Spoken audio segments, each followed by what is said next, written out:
Well, if I cut out calories, won't I be hungry? Well, the goal of a weight loss plan isn't for you to be hungry. The goal is to cut out the calories after you're already satisfied. Think of it like this water bottle. Oftentimes, as you can see, we allow our bottle to runneth over with excess calories. You see, I don't want you hungry. I don't want you hungry. I just want to cut out the faucet for you.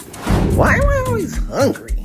We as human beings are more stressed out ever before in human history. And so we comfort ourselves with food when we're stressed, when it's food when we're depressed, when it's food when we're going to effort. So one of the things that we can use to curb our hunger is to simply manage our stress. Actually, one of the reasons why I personally go to the gym on an empty stomach, because I want to teach my body that even when you're feeling weak, you're not gonna die. Chill.